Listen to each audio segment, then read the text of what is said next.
Halo everybody, ketemu lagi bareng Mbak Yu di podcast seri Austrian GP Part 2. Sorry agak telat karena gue sedikit kurang sehat. Kebanyakan begadang ngurus Lepi yang gak bagus-bagus. Gue gak ngerti ini ada apa, checklistnya udah 3 hari 3 malam gak kelar-kelar. So, kalau di part pertama kita membahasnya adalah soal Nengvina, VR46 dan Bursa Rider. Nah di part 2 ini kita hanya akan membahas soal balapan dan gosip-gosip yang berhubung sepoi-sepoi setelah gue posting part 1 kemarin. Gue berusaha ini cepat ya supaya gue cepat istirahat, gak enak badan gue. So, kita bahas pertama adalah soal ban. Ban seri Austria ini berbeda dengan ban seri Styria meskipun sirkuitnya sama. Kenapa? Kalau kalian kintil gue di blog atau di FB, kalian akan tahu bahwa bannya Oliveira itu sempat bermasalah. Tachibeng DP ban. Apa sih kalau bahasa sini apa? Sompal. Tekupas di 2 tempat dan itu lumayan gede. Padahal itu ban hard. Hard itu kan logikanya dia lebih keras daripada ban soft dan medium, tapi nggak tahu kenapa tiba-tiba dia terkelupas aja. Akhirnya itu menjadi pergunjingan di beberapa media, bukan di media umum sih. Gua nggak tahu gimana caranya Michelin bungkam media-media sampai nggak diedarkan itu bannya Oliveira, tetapi gue sempat dapat terutama karena itu adalah media Portugis, negaranya Oliveira, jadi mereka yang duluan kasih gue bocoran. Dan Piero Taramaso sempat keberatan, katanya itu gambar nggak sesuai aslinya. Ya itu kan pakai HP, masa bisa diedit. Jadi gara-gara kasus ini Michelin memutuskan untuk mengganti ban depan hard. Jadi kalau di seri Styrian kemarin, ban depan hard itu strukturnya adalah asimetris. Nah, seri Austria ini, ban depan hard itu strukturnya sama dengan ban kompon lain yang di depan, yaitu simetris. Jadi, kalau di Styria, ban soft dan medium itu simetris, tetapi ban hardnya asimetris. Nah, di Austria ini semua ban soft, hard, medium itu semuanya simetris. Ban belakang tetap asimetris, cuman yang gua nggak tahu bedanya adalah apakah ban ini sama karkasnya dengan seri Styria. Karena waktu di Styria itu ban belakangnya karkasnya khusus untuk seri Buriram yang lebih tebal, lebih keras, lebih tahan aus, lebih tahan pengereman, lebih tahan trek suhu tinggi, pokoknya lebih tahan segala macam lah, panjang dan lama gitu. Nah seri Austria ini gue gak ngerti apakah mereka masih memakai karkas yang khusus atau sudah pakai karkas biasa tetapi asimetris. Karena kan Michelin itu ada 2, ada karkas biasa, ada karkas. Kalau karkas khusus biasanya itu untuk sirkuit-sirkuit yang suhu treknya biasanya panas. Nah karena di Austria kemarin justru lebih banyak hujan, gue gak yakin apakah mereka pakai karkas khusus atau enggak. Karena memang Taramaso gak membahas itu. Mari kita beranggapan bahwa anggap aja karkasnya sama dengan seri Styria, tetapi tetap aja rider mesti menebak-nebak kalau mau pakai ban hard saat balapan. Kenapa? Karena itu bisa saja beda perilakunya dengan ban hard waktu mereka pakai di seri Styria. Beda simetris sama asimetris, jelas beda feel-nya. Nah, untungnya adalah mereka tertolong oleh hujan. Jadi, kita bahas dulu seri KP-nya. Di KP ini sebenarnya nggak ada yang aneh sih menurut gue, kecuali satu hal. Jorge Martin. Masih ingat skenario ikan new baru yang gue bahas dulu-dulu? Somehow gue merasa feel-nya udah mulai keluar. Kalian lihat di sesi Q1, itu Jorge Martin kayak dramatis banget, dia lolos ke Q2. Itu yang hore-hore, kalau orang mau hore-hore itu di hore-horein. Weh luar biasa dia lolos ke Q2, giliran lolos ke Q2, weh dia cetak rekor. Ya nggak? Iya nggak? Kalian familiar nggak dengan skenario itu? Gue pas lihat dia cetak rekor dan pole position, gue ini kok kayaknya didrakorin lagi nih. Untungnya menurut gue adalah dia ini nggak dibantu sama ban terlalu banyak. Kenapa? Karena si Ori ini kebanyakan bentuknya adalah ban slick teman-teman. Dan ban slick si Ori itu selalu ada di pedok yang sama. Dan Jorge Martin berhasil tembus di podium dengan ban basah. Ban basah itu berarti itu emang gak sama aja komponya semua. Kenapa? Karena ban basah ini adalah ban yang jarang dipakai, jadi emang komponya ya sama aja semua. Gak ada yang dibeda-bedain, gak ada yang KW-KW-an. Jadi itu tergantung nyali lu dan skill lu. Apakah dia lebih baik daripada Jordan Rakor? Somehow gue sorry to say, gue harus akui ya dia lebih baik sih menurut gue. Karena menurut gue tanpa memakai ori dia bisa mengeksekusi track kering dan dia juga bisa mengeksekusi track basah. Dapet? Nangkep? Ini yang menurut gue bedanya. Jadi dia nggak butuh ori-orian, dia nggak butuh segala macam yang didramatisasi. Ya agak drama sih memang waktu kipinya. Tapi memang dia menurut gue nggak terlalu dapat banyak bantuan untuk bisa menjadi ikan hiu baru. Menurut gue ini adalah musim di mana DPRD tingkat pusat sedang menguji apakah anak ini layak untuk jadi ikan hiu baru atau enggak. Jadi dia memang diskenariokan untuk diidolakan, tetapi enggak terlalu banyak dapat bantuan dari ban ori. Ya mungkin dia dapat KW1, KW2, tetapi yang lain kan dapat KW1, KW2 juga. Jangan salah, mantan Jurdun yang tahun lalu juga dapatnya KW. Jadi menurut gue ya memang secara teknikal dia lebih bagus daripada Jurdun Rakor. Menurut gue. Tapi kita nggak tahu lah, kita lihat nanti ke depannya gimana. Nah, sementara Jurdun Rakor sendiri, yes dia dapat ori. Kemarin itu di hari Sabtu malam itu dia sempat bilang dia mau ganti strategi, dia nggak mau dulu pakai ori karena takutnya dia melakukan kesalahan yang sama seperti di Styria, artinya takutnya jadi 2 race dan dia pas lepas ori udah nggak bisa ngomong apa-apa lagi, ketinggalan ke belakang. Akhirnya setelah dipastikan bahwa itu akan jadi 1 race dan berakhir dengan hujan, dia memutuskan memakai ori sejak start. Jadi dia pakai ban softnya, perpaduan hard dan soft. Dan seperti yang bisa ditebak, dia akhirnya bisa kompetitif bersaing sama baknya ya di track kering. Kenapa? Karena memang ori itu adalah ban kering. Karena kalau ban basah nggak bisa dia harus ban kering. Nah sekarang kita bahas balapan. Di balapan kemarin itu yang kena undian udah acak adut. Kenapa? Karena pada akhirnya yang menentukan adalah siapa yang bernyali pada saat hujan. Itulah kenapa gue bilang skenario ori ini nggak pernah berhasil kalau itu adalah ban hujan.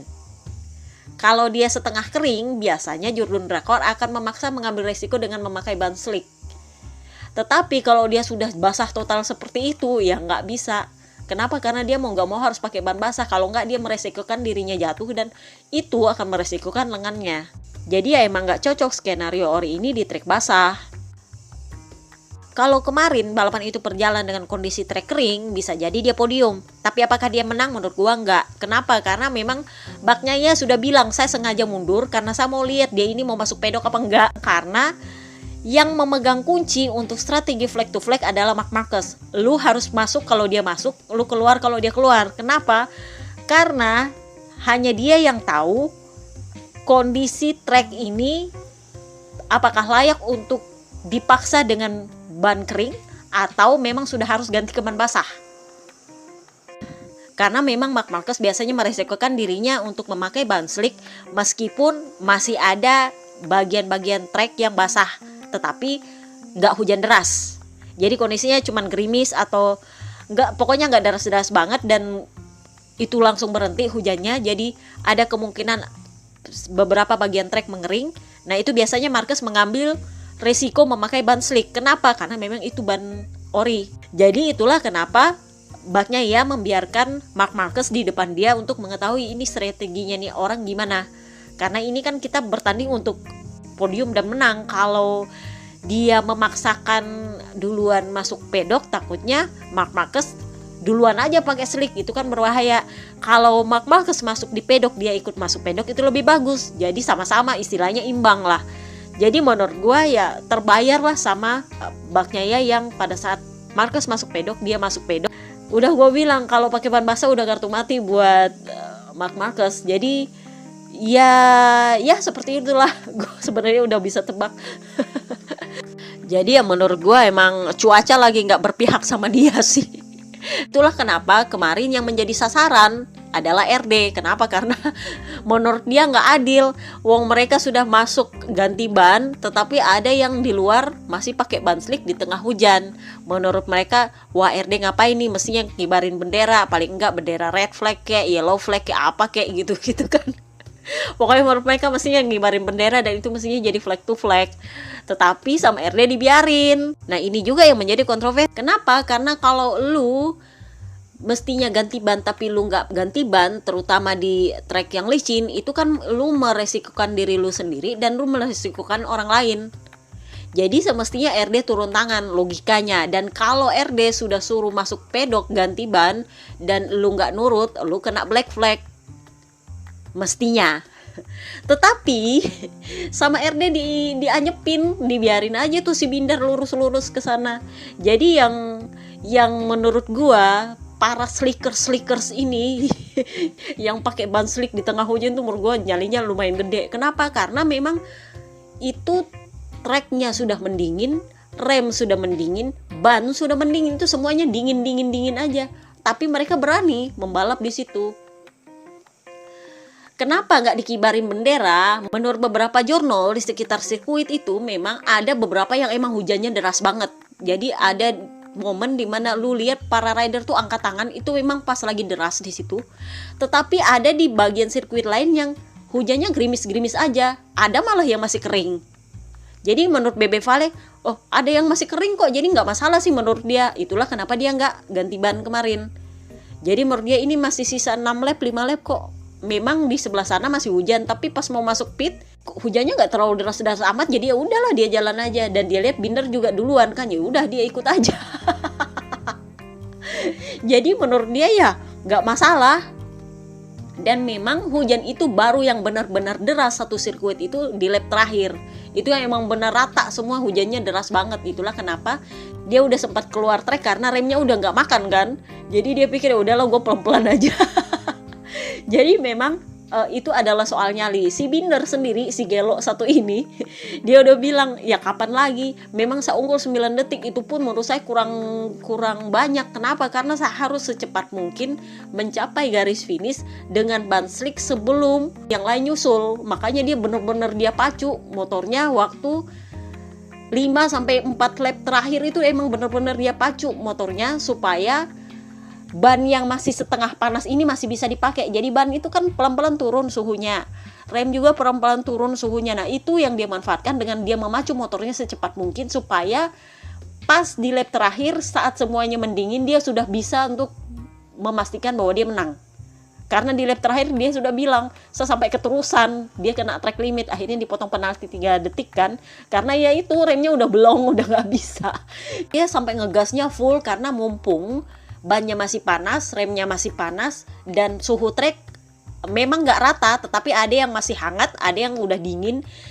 Dia memanfaatkan itu untuk memacu motornya. Dan memang Bebe Vale udah bilang, coach saya bilang kalau hujan mulai turun itu saatnya lu geber habis-habisan motor supaya ban ini bisa dipertahankan panasnya. Karena kalau udah dingin udah lu nggak bisa ngapa-ngapain. Itulah kenapa Bebe Vale bilang, saya sebenarnya sempat kaget, saya P3 udah mau podium. Tapi gara-gara itu juga dia sampai nggak bisa konsentrasi, akhirnya keterusan. Kenapa? Karena memang suhu trek udah mulai turun, suhu ban mulai turun, suhu rem udah mulai turun. Kalau rem udah mulai turun udah nggak bisa loh. Nah, RD sendiri nggak ada reaksi sih waktu disoroti kenapa nggak ngibarin bendera, entah itu yellow flag kah, red flag kah, whatever flag lah. Pokoknya yang penting ada flag-flagnya yang muncul di situ, yang bikin rider mau nggak mau harus ganti ban. Menurut mereka ya itu karena memang hujan itu nggak merata di seluruh sirkuit. Ada sirkuit yang masih setengah kering, ada yang sudah ada lainnya, ada yang emang masih basah banget. Jadi menurut mereka itu masih lumayan aman untuk rider. Nah yang semestinya memang turunnya red flag kemarin itu adalah di lap terakhir, tapi kan karena udah lap terakhir udah kadung terlanjur, jadi udah dibiarin aja sama mereka. Jadi versi derasnya rider tuh beda-beda. Menurutnya Marc Marquez itu udah deras banget, jadi dia harus masuk. Malah menurut Rins sama Miller itu mereka harus duluan ganti ke ban basah, tapi tetap juga keteteran pada akhirnya. Kenapa? Karena ada beberapa track yang masih setengah kering. Nah mereka udah duluan ganti ban basah, jadi nggak maksimal dipakainya. Sementara Marc Marquez itu ganti ban pada saat dia mendapati hujan turun deras banget di sektor sebelum masuk pit lane. Jadi dia langsung masuk pit lane begitu dia dapat hujan deras. Dia pikir akan deras banget di sisanya, ternyata enggak. Jadi menurut BB Vale di beberapa sektor dan beberapa tikungan tuh ada yang masih dry line, ada yang masih gerimis. Jadi enggak seluruhnya basah. Itulah kenapa dia masih bisa pakai slick. Cuma memang dia harus hati-hati di track yang pas basah sekali. Makanya dia bilang di lap terakhir itu baru yang totali semua basah dan dia memang bener-bener udah nggak bisa karena suhu ban udah nggak ada, suhu trek udah nggak ada, remnya juga udah nggak ada. Jadi dia ya udah pelan-pelan aja. Tapi pada akhirnya dia berhasil untuk menyelesaikan targetnya, finish di 10 besar meskipun dengan segala resikonya. Jadi ya menurut gue ya angkat topi lah sama para pemberani dan bernyali ini. Nah, sementara Snake Taro sendiri, dia sendiri udah bilang, ya sebenarnya sih kalau mau nggak ganti ban sih juga mau, cuman menurut dia nggak mau meresikokan jurun dia. Jadi dia bilang pesaing dia itu Bagnaia dan Mir dan Sarko, karena mereka semua masuk ganti ban, ya dia juga masuk ganti ban. Istilahnya kita kembali sama-sama mulai dari nol nih. Jadi ya bener sih kalau menurut gua, lebih baik dia mengamankan posisi klasemennya daripada dia gila-gilaan kayak Binder. Sementara Binder memang dia meresikokan dirinya karena dia memang mau mempersembahkan kemenangan untuk KTM. Karena menurut dia kapan lagi gitu KTM bisa menang di kandangnya sendiri setelah beberapa tahun ini Ducati terus yang mendominasi. Jadi seperti itu sih intinya. Menurut gue memang balapan kemarin itu adalah balapan tergila yang sampai gue, ini kenapa? Ini dari mana? Ini munculnya kemana? Mereka berhasil memberikan kita balapan yang luar biasa, menghibur dan bikin tegang, dan somehow menurut gue lucu. Jadi menurut gue ya nggak ada ruginya juga sih RD nyimpen benderanya. Jadinya kita melihat strategi-strategi para rider yang gila-gilaan. Ada yang demi mengamankan klasemen, ada yang demi kapan lagi. Jadi emang menurut gue itu adalah momen dimana kita melihat rider yang punya motivasi sendiri-sendiri dalam balapannya. Nah, lalu kita bahas soal bursa rider. Seperti yang udah diduga, Jack Dixon bakal naik motornya Morbidelli, sementara Cal Crutchlow bakal naik motornya Neng Vina di Silverstone nanti. Dan Neng Vina akhirnya secara kesepakatan memutuskan untuk disudahi kontraknya sama Yamaha lebih awal. Jadi mereka udah nggak mau sama-sama lagi. Nah, dibebaskan oleh Yamaha untuk terserah lu mau membalap sama motor lain juga nggak masalah. Tapi yang jelas kita nggak bisa sama-sama lagi. Gosip berhembus sepoi-sepoi adalah karena menurut mereka itulah yang terbaik untuk Neng Vina. Karena kalau dia gabung ke Yamaha lagi, itu suasana pedok emang nggak bahagia banget menurut Lin Jarvis. Jadi menurut dia, mari kita sama-sama berbahagia. Lu pergi cari kebahagiaan lu, kami berbahagia di sini dengan apapun yang kami punya. Kayak gitu sih. Intinya sebenarnya kalau menurut gua dari luar sepertinya Yamaha agak-agak menyesal dengan Neng Vina ini. Karena Lin Jarvis mengakui bahwa dia membuang BB Vale ke Petronas itu karena pengen Neng Vina bahagia. Katanya Lin Jarvis, kami memang merencanakan untuk menjadikan Vinales sebagai rider nomor 1 di tim pabrikan di tahun ini. Karena memang selama ini kalau ada Valentino Rossi di pedok, Vinales itu merasa pengembangannya itu dibayangi oleh Valentino Rossi. Karena kan ya lu tahu, memang logikanya adalah Neng Vina itu rider utama selama ada BB Vale kemarin. Tetapi Yamaha masih tetap nanya BB Vale soal pengembangan. Jadi Neng Vina itu kayaknya nggak bahagia gitu. Jadi sama Jarvis dibuanglah BB Vale nih ke Petronas dengan harapan bahwa Neng Vina bisa fokus untuk pengembangan motor. Tetapi saat pengembangan motor, ternyata Quartararo lebih bagus pengembangan motornya. Sebenarnya menurut gua itu nggak akan bermasalah kalau Yamaha tetap mendengarkan Vinales, tetapi sepertinya Meregali juga mendengarkan Quartararo, terutama karena pengembangan motor yang dilakukan oleh Quartararo untuk motornya sendiri itu ternyata berhasil membuat dia berada di puncak klasemen. You see? Jadi sistemnya kayak gini, Neng Vina itu sebenarnya tetap sebagai pengembangan utama kemarin, tetapi Pada saat Snectaro menguji part, itu masukannya lebih detail dan dia lebih bisa mengkonversi part baru itu. Hasilnya adalah paket motor dia ternyata berhasil membuat dia memimpin klasemen. Nah, yang menjadi sumber masalah kemarin itu adalah para kru itu membandingkan Neng Vina dengan Snectaro. Jadi Neng Vina ini komplain bla bla bla bla bla. Nah, krunya bilang itu Snectaro bisa. Itu yang bikin marah dia. Kalau di BB Vale kemarin mereka nggak bilang gitu. Kenapa? Karena memang secara di atas kertas di klasemen Neng Vina lebih baik dari BB Vale. Tapi menurut Neng Vina itu kurang maksimal. Kenapa? Karena dia nggak bisa pimpin klasemen. Jadi menurut dia nggak bahagia nih karena ada BB Vale punya masukan di situ. Itulah kenapa BB Vale dibuang sama Yamaha dengan harapan Neng Vina bisa maksimal mengembangkan motor. Tetapi begitu masuk Snectaro memang jatah untuk ngetes partnya itu nggak terlalu banyak. Yang paling banyak itu tetap Neng Vina. Tetapi pada saat Neng Vina yang pakai itu part nggak terlalu cocok. Tetapi waktu Snectaro yang pakai itu part yang sudah disetujui Neng Vina itu malah dia cocok. Jadi Neng Vina itu agak mengeluh soal ini part kok gak cocok sama gue. Tetapi sama krunya bilang, loh sama Snectaro cocok kok. Jadi itu yang jadi masalah kemarin sampai Neng Vina mulailah agak-agak gak seneng di dalam. Ditambah dengan Meregali yang memang lumayan nyelekit soal membanding-bandingkan. Karena menurut dia gajinya Neng Vina ini gak sepantar dengan pengembangan dan gak bawa sponsor juga. Beda BB Vale, dia bantu pengembangan, dia bawa sponsor, dia bawa duit. Ya gajinya juga sebenarnya nggak lebih besar dari Neng Vina. Secara di atas kertas di tahun terakhir BB Vale itu gajinya nggak sebesar Neng Vina. Karena memang Neng Vina rider nomor 1 di Yamaha waktu tahun terakhirnya BB Vale.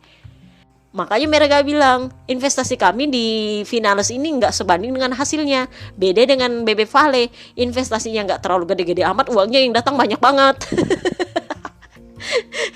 Cuman karena demi Neng Vina agar dia bahagia dibuanglah BB Vale.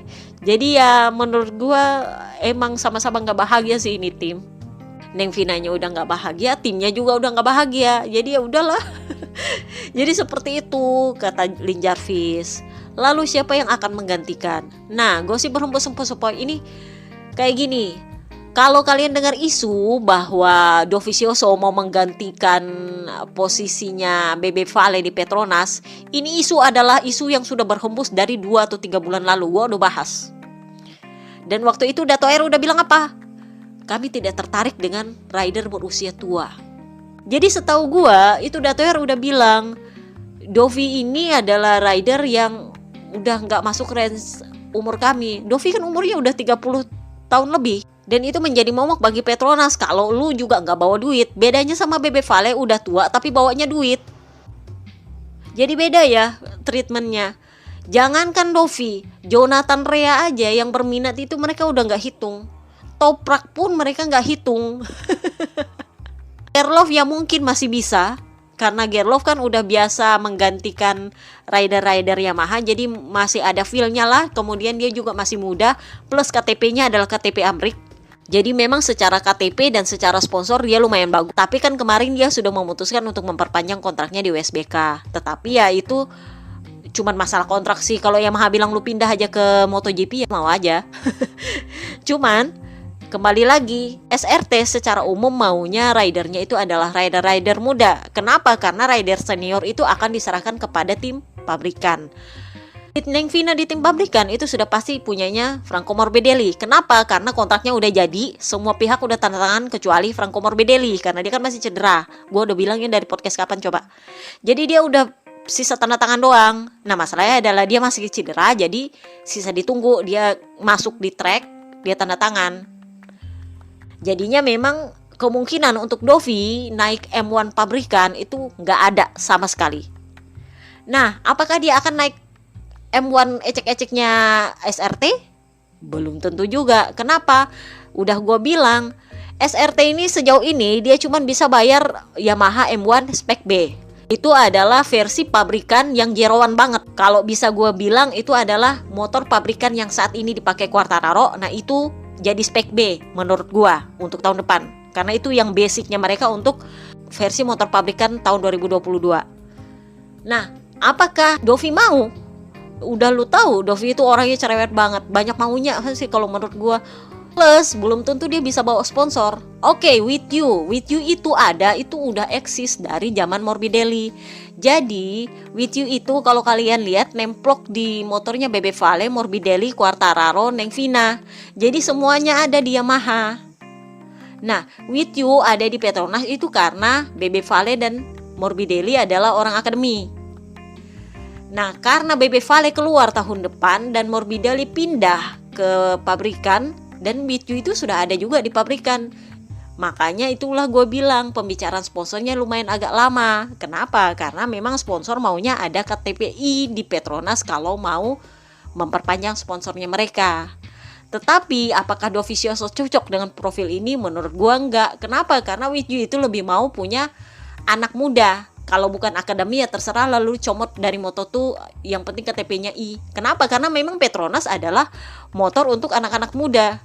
Kalau lu udah tua, pastikan lu bawa sponsor lain, bukan cuma With You. Bener nggak? Nah, sementara Jack Dixon itu sponsornya siapa lagi? DPRD tingkat pusat plus backupnya dari bangsawan UK. Jadi ya banyak loh sponsornya, meskipun menurut gua prestasinya nggak terlalu hore-hore banget. Tetapi menurutnya Dato R, ini anak punya potensi seperti Quartararo waktu kemarin jadi rookie. Sementara dari Binder seperti di part 1 kemarin, karena mereka akan tutup lapak di Moto3 dan Moto2, dari Binder adalah rider yang ingin mereka dalam tanda kutip selamatkan untuk naik ke MotoGP. Karena mereka udah nggak punya tim di Moto2, jadi langsung lompat aja ke MotoGP. Jadi emang skenarionya adalah Dixon Binder, dalam tanda kutip nggak ada sponsor. Kalau ada sponsor baru, menurut gua SRT nggak akan berharap pada With You doang.